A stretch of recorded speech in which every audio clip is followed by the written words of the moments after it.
So, good morning, friends. Good morning, everyone. Welcome to in our Ayurveda reality channel. Okay, चलो. So,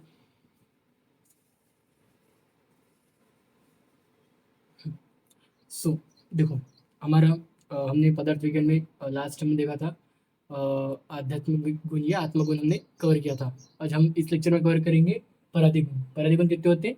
पराधिगुण पूरे 10 होते हैं. ठीक है, डेट इज 10 पराधिगुण. कौन से होते हैं? पर, अपर, युक्ति, संख्या, संयोग, विभाग, पृथकत्व, परिमाण, संस्कार और अभ्यास. ठीक है, पर अपर को हम एक साथ पढ़ेंगे, बाकी सबको हम एक एक करके पढ़ेंगे. ठीक है, उदाहरण सही. ओके, तो अब आपको देखो, अब यहाँ पे मैं एक एक लिखना बोले तो लेक्चर बहुत बड़ा हो जाएगा. अगर मैं एक एक लिखते बढ़ूंगा तो आपको मेरे साइड के स्क्रीन में आपको हर एक के डेफिनेशन सहित उदाहरण दिखेंगे. अब वहीं से आप देख सकते हो. ठीक है, वहाँ पे आप देख सकते हो, मैं समझाऊंगा. ठीक है, ओके. चलो, तो सब हम स्टार्ट करते हैं आज का लेक्चर. जैसे पहला गुण है पर और अपर, हम एक साथ देखेंगे. चलो, सो पर, सो आपको देख रहा होगा साइड की स्क्रीन में पर अपर एक साथ. ठीक है, इसमें क्या बोला है देखो. पर पर की अगर हम बात करें, और जो पर की अगर हम बात करते हैं तो देखो, पर तो प्रधानत्व. आपको ये श्लोक दिख रहा होगा. पर का श्लोक है पर तो प्रधानत्व, मतलब पर का अर्थ है प्रधान या श्रेष्ठ. अगर जो चीज पर है या प्रधान है, श्रेष्ठ, उसे हम बोलेंगे पर. ठीक है, बस इतना ही. और अपर मतलब अपरत्वम अप्रधानत्वम. ठीक है, अपरत्वम अप्रधानत्वम. ओके, अपरत्वम अप्रधानत्वम मतलब जो श्रेष्ठ नहीं है, अप्रधान है. ठीक है, जो श्रेष्ठ नहीं है. फिर हम बात करते हैं नेक्स्ट कि आपको दिख रहा होगा कि परत्व के कारण, पर गुण परत्व का कारण है और अपर गुण अपरत्व का कारण है. परत्व और अपर के दो प्रकार होते हैं. इट इज दिक्कृत और कालकृत. ठीक है, दिक्कृत का विचार इस पर किया जाता है कि दूर स्थित वस्तु में परत्व का ज्ञान होना. दिक्कृत मतलब दूर की चीज में जो वस्तु दिख रही है हमें, स्थिति दूर, उसे दिक्कृत बोलेंगे. और समीप में जो स्थिति दिख रही है उसको बोलेंगे युक्तिकृत, कालकृत. ठीक है, जो समीप में हम देखने में मिल रही है. ओके, बस इतना ही. परत और अपरत आपको एग्जाम में इतना ही लिखने का है. ठीक है, इससे ज़्यादा आप क्या लिखूंगी इसमें, इससे ज़्यादा कोई लिखने है ही नहीं इसमें. ठीक है, ना मराठी की बुक में, ना मराठी के रेफरेंस में, ना हिंदी के रेफरेंस में. ओके, पर इतना ही लिखने से आपको मार्क्स मिल जाएंगे. ठीक है, उतना कोई लॉजिक मत लगाओ कि हम एक पैराग्राफ लिखेंगे एक गुण का. ठीक है, सो ये हो गया हमारे दो गुण कवर हो गए, लेट इज पर और अपर. ठीक है, पर और अपर. अब हम देखते हैं हमारे नेक्स्ट थर्ड गुण, लेट इज युक्ति. अब आपको युक्ति का दिख रहा होगा श्लोक और डेफिनेशन, श्लोक और उसका मीनिंग. ओके, तो देखो, अरे शायद इनके एग्जाम्पल्स नहीं, एग्जाम्पल्स इनके कुछ कुछ के एग्जाम्पल्स है. ओके, कुछ कुछ गुण के एग्जाम्पल है, हर एक गुण के एग्जाम्पल बताए गए नहीं है. ओके, तो युक्ति. और आप अपने मन से भी डाल सकते हो, हर एक के गुण में अगर आपको एग्जाम्पल डालना है तो अपने मन से भी डाल सकते हो. ठीक है, बस आपको श्लोक और उसका मीनिंग आना चाहिए, तो अपन एग्जाम अपने मन से आप एग्जाम्पल भी लिख सकते हो. ठीक है, लेकिन जिसका एग्जाम्पल है आपको वही एग्जाम्पल लिखना पड़ेगा. ओके, देखो, युक्ति मतलब क्या होता है? युक्तिष्ठ योजना तो युज्यते. युक्तिष्ठ योजना या तो युज्यते. ठीक है, युक्ति का अर्थ है योजना. दोषादि का विचार कर जो औषधि का सम्यक कल्पना की जाती है, दोष को पहचान कर, उस दोष को पहचान कर जो औषधि का विचार किया जाता है बनाने के लिए, वो एक योजना होती है. ओके, युक्ति जो होती है वो क्या होती है? युक्ति होती है. ठीक है, योजना होती है. ओके, तो इसको हम क्या बोलते हैं? युक्ति. इस गुण को हम क्या बोलते हैं? युक्ति. ठीक है, आप इसमें लिख सकते हो कि इस गोली से, इस पेस्ट से वो गोली का निर्माण करना, ऐसा आपको जो भी आपको पता है. ठीक है, तो ये था हमारा युक्ति. इतना लिखने का है. आप इसको अपने मन से, इसका आप आयरन मतलब भी लिख सकते हो. ठीक है, अगर आपको लिखना रहा तो, वैसे तो लिखने की जरूरत होती नहीं है. ठीक है, और क्योंकि सेपरेटली पूछता भी नहीं कि आगे तो भी लिखो. ठीक है, इसलिए तो आपको बस उसका श्लोक, रेफरेंस श्लोक का और उसका मीनिंग और साथ में एग्जाम्पल, बस एक लाइन में इतना ही लिखे तो आपको मार्क्स आराम से मिल जाएंगे, कोई टेंशन नहीं. ठीक है, संख्या. अब फोर्थ हमारे गुण है संख्या. संख्या स्याद गणितम. क्या वर्ड है? गणित को ही संख्या कहते हैं, नंबर्स को ही संख्या कहते हैं, आप सभी को पता है. ठीक है, संख्या स्याद गणितम, जो भी नंबर्स है जैसे 1 2 3 4 5 6 7, इन सब एकम दशम. देखो, इसको आप संस्कृत में क्या बोलते हैं? पदार्थ में एक को बोलते हैं, पदार्थ में 10 नंबर को बोलते हैं एकम, और दशम को 10.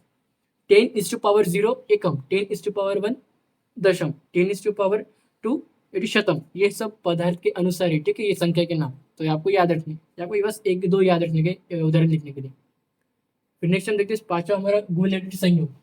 ओके, अब संयोग देखो, संयोग आपको श्लोक दिख रहा होगा, योग सह संयोग उच्यते द्रव्याणाम द्वंद्व सर्वकर्म एवच। चरक सूत्र स्थान का श्लोक है, आपको ये वाला श्लोक याद रखने का है। जो नीचे वाला श्लोक दिख रहा होगा आपको, वो याद नहीं करने का है। ओके, मीनिंग क्या बोल रहा है कि द्रव्यों का आपस में मिलना ही संयोग कहलाता है। किसी द्रव्यों का आपस में ही मिलना वही संयोग कहलाता है। ठीक है, अगर कोई दो अलग द्रव्य आपस में मिल रहे हैं, ठीक है।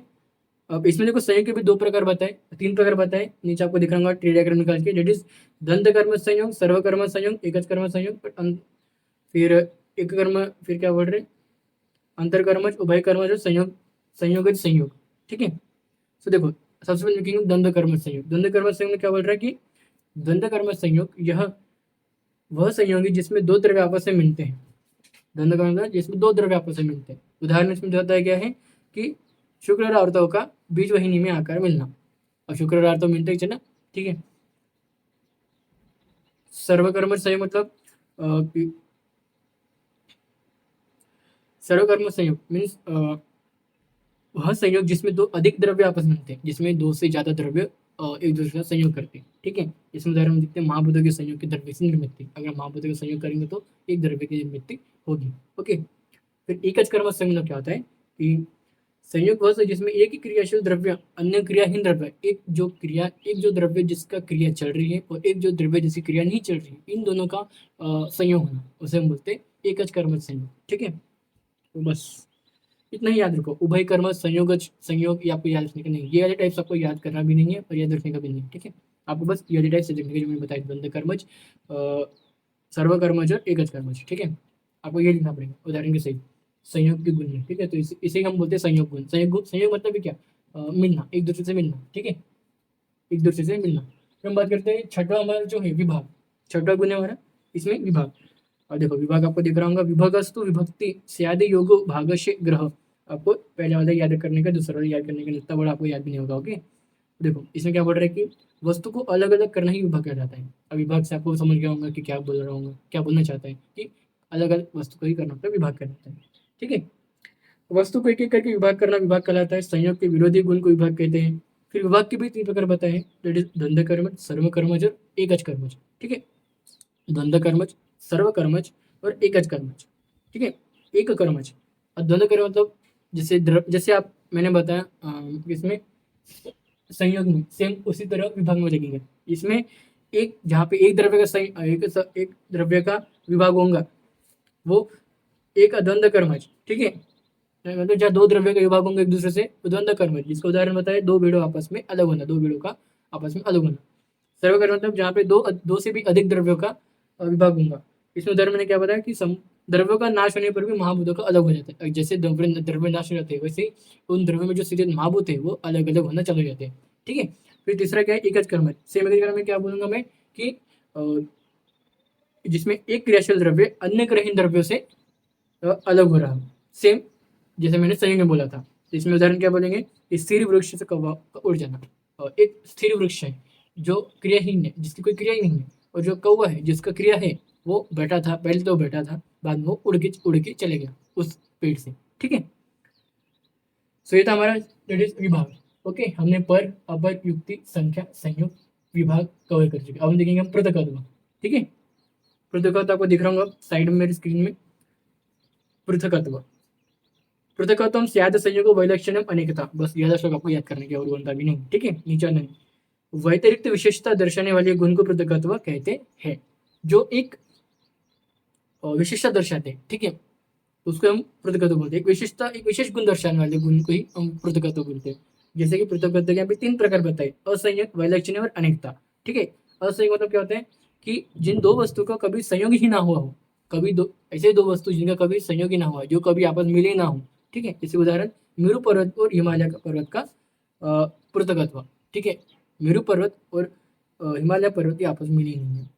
फिर हम बात करते हैं वैलक्षण्य पृथकत्व की, तो जिसमें बताया कि विजातीय द्रव्य जिनमें क्या बोल रहा है, विजातीय द्रव्य जिनमें लक्षणों का असमानता होती है, विजातीय द्रव्य जिनमें लक्षणों की असमानता दिखने को मिलती है, उसे हम बोलते हैं वैलक्षण्य पृथकत्व। मतलब जैसे कि महिष वराह आदि का प्रतीक होता है। महिष और वराह, ये महिष और वराह मुझे पता नहीं है कि क्या है, बट इनका अगर हम इनका जो डिफरेंस इनके दोनों में जो डिफरेंस है वो डायरेक्टली हमें देखने को मिलते हैं। ठीक है। तीसरा होता है अनेकता रूप प्रतीकत्व, मतलब समान जाति वाले द्रव्य को भी विविध रूप में होते हैं। अनेक प्रतीकत्व को अनेकता रूप प्रतीकत्व कहते हैं। मतलब एक ही द्रव्य के अनेक रूप अगर हमें दिखते हैं तो वो अनेकता प्रतीकत्व कह सकते हैं। ठीक है। तो ये थे हमारा 7वां गुण था प्रतीकत्व। अब देखेंगे परिमाण। ठीक है। नेक्स्ट हमारा गुण है परिमाण। परिमाण को दिख रहा होगा, परिमाणम पुनर्मानम। ठीक है। मतलब क्या बोल रहा है कि मान को ही परिमाण कहा गया है। इसके दो प्रकार बताए चरक संहिता में, कलिंगमान और मागधमान। कलिंगमान और मागधमान आपको रचना शरीर के पार्ट 2 के फर्स्ट चैप्टर प्रमाण शर्मा को देखने को मिलेगा, कलिंगमान और मागधमान। ठीक है, आप बताएं। ओके, बस इतना याद रखना है यहाँ पे। इसमें कोई यहाँ पे इसको आपको टाइप्स वगैरह जानने की जरूरत नहीं, ये बस इतना याद रखो। ओके। नेक्स्ट हमारे गुण है डेट इज संस्कार। संस्कार देखो, आपको संस्कार कारणम मतम, मतलब संस्कार कारण को ही संस्कार करण को कहा गया है। संस्कार से कहा गया है करण को। ठीक है। किसी क्रिया के द्वारा गुणों को परिवर्तन लाना संस्कार कहते हैं। कुछ क्रिया करने से जिस गुण में परिवर्तन आ रहा है उसे हम क्या बोलेंगे, संस्कार कहेंगे। ठीक है। इसमें भी 3 प्रकार बताए संस्कार के, वेग, भावना और स्थिति पाकत्व। वेग मतलब क्या होता है कि द्रव्य में किसी कारण विशेष के द्वारा गति निर्माण की जाती है। ठीक है। किसी विशेष के द्वारा एक गति निर्माण कर रहा होता है वो वेग हो गया, मतलब स्पीड, मोमेंटम, मोमेंटम बोलते हैं, आपको दिख रहा है लिख कर। भावना, पूर्व में अनुभव किए गए विषयों का ही ज्ञान जिस संस्कार से होता है बोलते हैं भावना। ठीक है। और सिद्ध पकड़ मतलब इलास्टिसिटी, जिस संस्कार के कारण अपने स्थान को अलग हुए पदार्थ पुनः स्वाभाविक स्थिति में आ जाते हैं। जो कोई पदार्थ पहले से अलग होकर अपने स्थान से, अब वो वापस उसी स्थान में आने के, उसी स्थिति में वो उसी कंडीशन में वापस उसी स्टेज में आना, मतलब एक इलास्टिसिटी मेंटेन हो रही है। ठीक है। अब 10th हमारा गुण है अभ्यास। ओके। 10th हमारा गुण है अभ्यास, दैट इज प्रैक्टिस, जिसको हम बोलते हैं इंग्लिश में भावसाभ्यास शरीरम सतत क्रिया हो। चरक सूत्र स्थान 26/34। ठीक है। किसी भाव पद्धति को बार बार पालन करना मतलब अभ्यास कहलाता है। ठीक है। बस इतना। तो ये थे हमारे कुछ प्रतिगुण 10। ठीक है। ओके, ठीक है ना। सही थे हमारे 10 प्रतिगुण पर अपर युक्ति संख्या संयोग विभाग प्रतिगत परिवहन संयुक्त संस्कार और अभ्यास। ठीक है। मैंने आपको डायरेक्ट टेक्स्ट बुक के ही नोट्स से आपको डायरेक्टली समझाया मैंने हर एक गुण एग्जाम्पल के सही। ठीक है। बस इतना ही, इसमें आपको इतना ही, जितना मैंने समझाया आपको, जितना मैंने बोला है आप उतना ही लिख के आऊँगे तो आपको देखो ये क्वेश्चन एक तो ऐसे क्यों नहीं पूछेगा। ओके, एक तो ऐसे क्यों में पूछेगा तो एमसीक्यू में पूछेगा, बस एल क्यू में इसके आने के चांसेस तो है ही नहीं। ठीक है। ओके।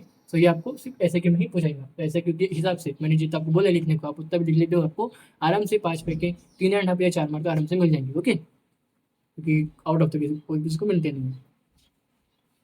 चलो, तो फिर मैं आज लेक्चर यहीं पे एंड करता हूँ। ठीक है। चलो,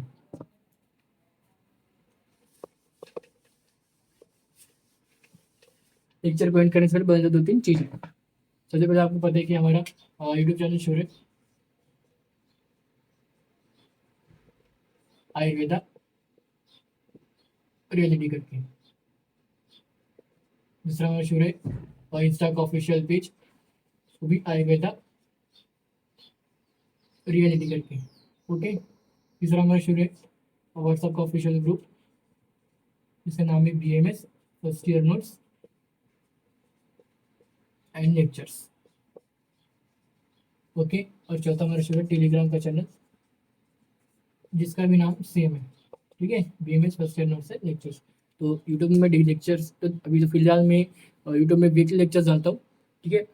सितंबर तक आपको वीकली लेक्चर्स ही आएंगे, बाकी 1 अक्टूबर से आपको डेली लेक्चर्स देखने को मिलेंगे। डेली लेक्चर्स आपको देखने को मिलेंगे। ठीक है। और हर सब्जेक्ट से फर्स्ट ईयर के। ओके। और यूट्यूब, ठीक है, और इंस्टा में लेक्चर्स के अपडेट्स तो अभी फिलहाल डाल रहा नहीं, लेकिन डालूंगा मैं बहुत। अक्टूबर से आपको इंस्टा में आपको लेक्चर्स के अपडेट्स मिलते जाएंगे रोज। ठीक है। व्हाट्सएप में डेली, हाँ, व्हाट्सएप में डेली नोट्स प्रोवाइड करता हूँ। ठीक है। और टेलीग्राम में daily video link of lecture साथ में नोट्स डालता हूँ, मतलब वीकली जो लेक्चर आए उनके तो नोट्स और वीडियो लिंक ऑफ लेक्चर साथ डालते हैं। ओके। सो कोई करने का है, लाइक करने का है, सब्सक्राइब करने का, फ्रेंड्स को शेयर करने का है। और अभी जो आपके फ्रेंड्स जो अभी BMS में एडमिशन ले रहे होंगे उनको इस चैनल के बारे में बताओ, उनको इस चैनल की लिंक शेयर करो कि वो लेक्चर्स देख पाए। ठीक है। क्योंकि देखो बहुत सारे कॉलेज में लेक्चर्स होते नहीं। ठीक है। इसके कारण मैंने बोल रहा हूँ कि अपने ये चैनल को हर एक जूनियर के पास जाना, हर एक स्टूडेंट के पास भेजो जो भी एडमिशन लेने वाले हैं BMS में, ठीक है। So thank you.